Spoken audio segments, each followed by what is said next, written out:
Nostalgia तो बहुत लगता है, क्योंकि पता नहीं ज़माना हुआ मुझे तेंदुलकर साहब से मिले। इतनी मैं मिलती भी नहीं थी, इतनी हमारी कुछ इतनी इंटरेक्शन नहीं थी, लेकिन जो भी थी बहुत बहुत सही थी। क्योंकि पहली बार मैंने जब नाटक किया तो उन्होंने एक ही लाइन बोली मुझे, और वो है तू डायरेक्टर आहेस, which is a very very big thing for a new director. दूसरी चीज़ जब मैंने पहला कमर्शियल नाटक किया तो उनका फ़ोन आया मेरे पास, हालांकि मेरी नहीं थी इतनी इंटरेक्शन उनके साथ, और मैं चिल्लाई क्योंकि मुझे क्या पता उस तरफ तेंदुलकर साहब होंगे, बिल्कुल भी नहीं आइडिया थी। तो क्या लवकर बोला, पटकन बोला, कहा है कौन बोलते हैं, एंड से विजय तेंदुलकर। एंड देन अगेन ये सेड कि बहुत अच्छा नाटक किया है तुमने, और मैंने उनको कहा कि मुझे पहली बार पता चला मेलोड्रामा में कितनी ताकत है। तो वो बोले सही है, अगर सही ढंग से किया जाए तो मेलोड्रामा में बहुत ताकत है। तो ये जो 2 लाइनें हैं वो मेरे दिल के बहुत करीब है, मैं कभी नहीं भूलूंगी। तो मैं ज़्यादा इंटरेक्ट किया उनके साथ, क्यों मैं अपने धुन में थी या मुझे नहीं लगा कभी। अभी इन सब के एक्सपीरियंसेस सुनती हूँ तो मुझे बहुत जलन होती है।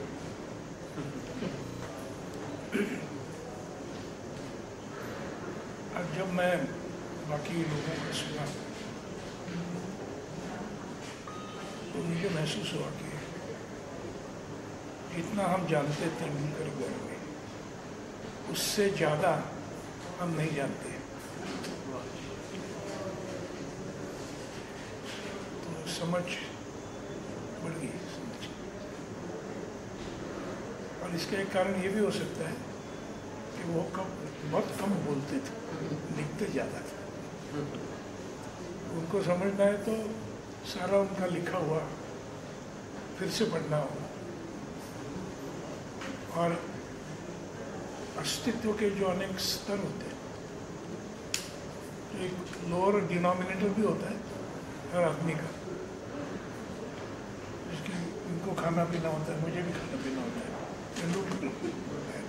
नींद तो उन्हें आती है, उनका भी संसार है। तो इसलिए आदमी की समझ क्या होती है, तो जो दिखाई पड़ता है आदमी वो नहीं है, क्योंकि वो तो कॉमन है सबकी। जो आदमी दिखाई नहीं देता वो उनको दिखाई देता था। तो अगर समझना है तो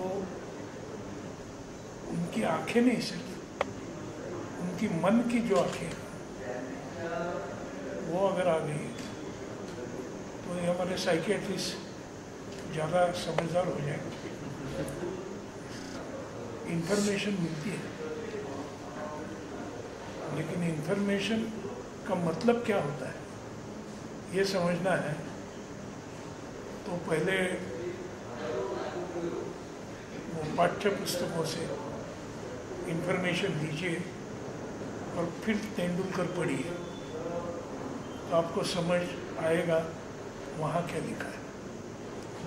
कुछ कहूँ, उससे भी पहले घाशीराम कोतवाल नाम का एक नाटक था, उसके पहले आशी पाखरेती था, जिन 2 नाटकों में, अगर ज़्यादा भी हो सकते हैं, मुझे इन 2 नाटक के बारे में पता है, वो किए थे। और तब ज़्यादा बॉन्ड हुआ, बाद में सामना और सिंहासन और भी कुछ हो सकता है, मुझे पता नहीं है।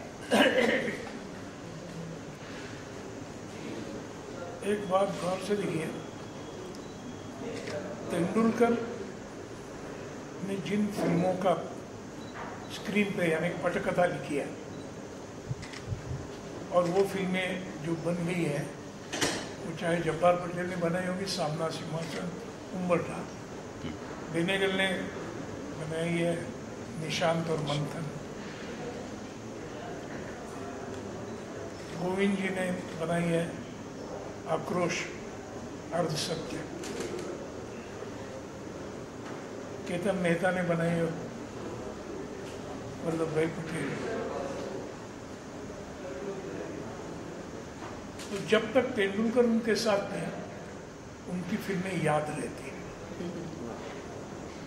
जब तेंदुलकर नहीं थे वो फिल्में उनकी याद करना पड़ता है।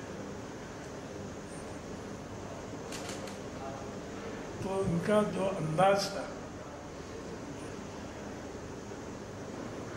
ज़्यादा तरह सिंहासन जो मुंबई दिनांक और सिंहासन दो महत्वपूर्ण किताबें हैं, उससे निकालकर जो पटकथा लिखी गई है। जैसे उम्बरठा भी है, बेघर नाम की शांता मिश्र, उनकी एक उपन्यास है which is more like case histories, बहुत सारी केस हिस्ट्रीज है उसमें, तो उसको कन्वर्ट कर, ये जो ताकत थी उनकी, जैसे वो जीवन से थी वैसे किताबों से भी क्या निकाल के कैरेक्टर कैसे क्रिएट होता है, तो ये खासियत है। और ये मतलब ये सिखाना चाहिए लोगों को, पटकथा चीज़ क्या है। तो you have to study this novel, फिर पटकथा, फिर फिल्म देखनी। और एक बात तो हमेशा होती थी और मैं भी जानता हूँ, वो भी जानते थे, लिखने के बाद जब वो सौंप देते थे, तो जैसे बच्चा सौंप देते हैं किसी के हाथ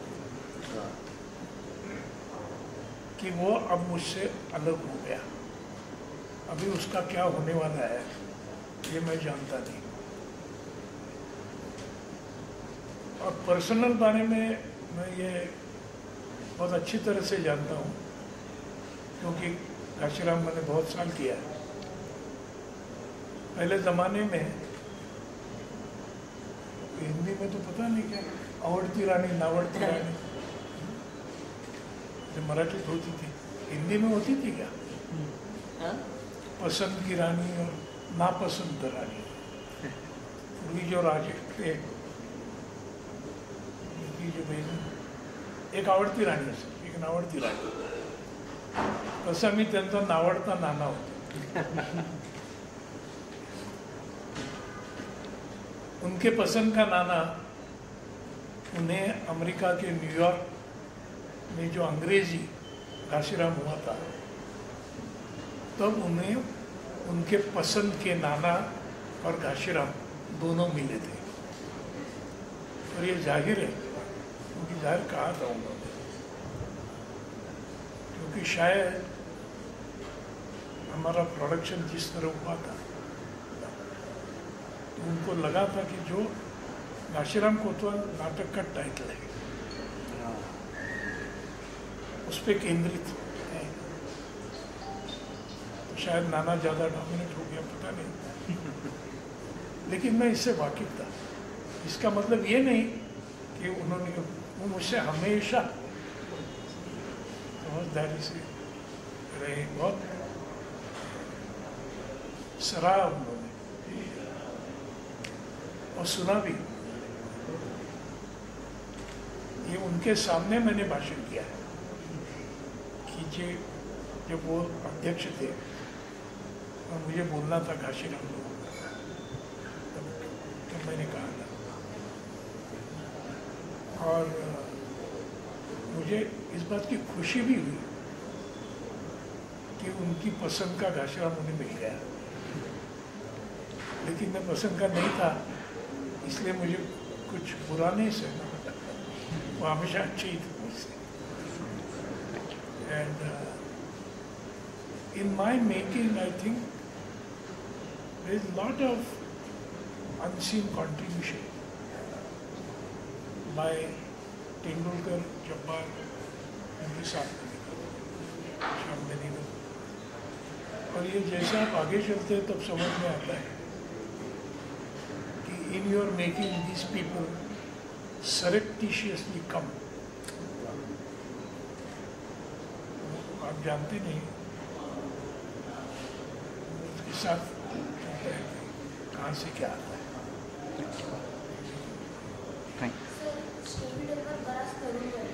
पण राहणारच नाही, असं कायमच होणार। जिंदगी जितनी आगे जाती है, वही तो कहने की कोशिश कर रहा था कि अगर आपने फिल्म में देखा होगा तो he was always surrounded by young people, because he believe that was there connection with the present times. एक लता रविंद्र मनस्वी ने नाटक लिखा था सिगरेट्स। तो बहुत सारे जो पालक थे ललित कला में पढ़ने वाले विद्यार्थियों के, वो बहुत नाराज हो गए कि ये क्या दिखा रहे हैं नाटक। तो Tendulkar was the only person who stood behind her, saying this is the play of their generation. तो ये समझ बहुत कम लोगों में होती है। आणि तुमच्या प्रश्नाबद्दल गरजेचं आहे, कारण आता जगभर हे जगभर जातं ना, हे काही फक्त पुस्तक किंवा असं नाटक असेल, पुस्तक असेल, तुम्ही वाचण्यापेक्षा आता कितीतरी जगभरच्या मुलांना मराठी वाचता पण येत नसेल, पण त्यांना हे ऐकता येईल आणि त्यांना हे कळेल की असा एक कोणतरी लेखक मराठीमध्ये लिहिणारा होता. त्याच्यामुळे ऑडिओ ॲपवरती ही नाटकं येणं फारच महत्त्वाचं आहे आणि मग ती टिकतील पण खूप. म्हणजे असं नाही मला म्हणायचं की साहित्य म्हणून टिकणार नाही, पण ती टिकण्याची त्याची जी क्वालिटी किंवा त्याच्या टिकण्याचा जो गुण आहे तो त्याला ह्या ॲप म्हणजे ऑडिओ बुकमुळे नक्कीच हातभार लागणार. आता मला आधी ओरल होतं ना, गोष्टी सांगायचो आपण, मग गोष्टी लिहायला लागलो आपण, मग गोष्टी रेडिओवर आल्या आणि मग त्या सिनेमात आल्या. बरोबर. मग आता सिनेमापासून परत आपल्याला सुरुवात केली पाहिजे की या मुळात आल्या कुठून. तर हे सगळंच मनातनं आलेलं आहे. जे मन तेंडुलकरांना जास्त कळलं ही माध्यमं झाली ना.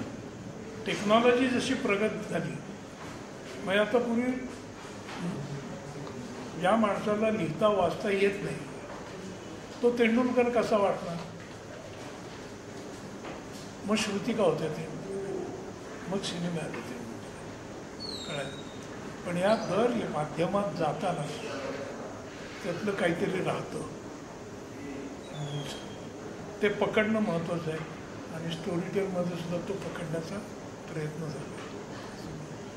ते जेव्हा मी ऐकीन तेव्हा मी जास्त बोलेन. आता झलक ऐकली ना की जेव्हा तुम्ही प्रत्यक्ष करता, आणि ते खरं आहे ना, आता नाटक करताना तुम्हाला मुळात मेकअप आणि कॉस्ट्युम का देतात, त्या कुबड्या आहेत. कुबड्या कशासाठी लागतात, तो माणूस सापडतोपर्यंत कुबड्या लागतात. ते कॅरेक्टर सापडले की मग कुबड्या नसल्या तरी चालतात, मग त्या तुम्हाला वाचण्यात मानता येतील. पण ते कॅरेक्टर कळसतोपर्यंत कुबड्या लागतात. तर ते आता स्टोरी टेलमुळे नटाच्या कुबड्या काढून घेतल्यासारखं आहे. मला त्यातनं समजलं पाहिजे काय.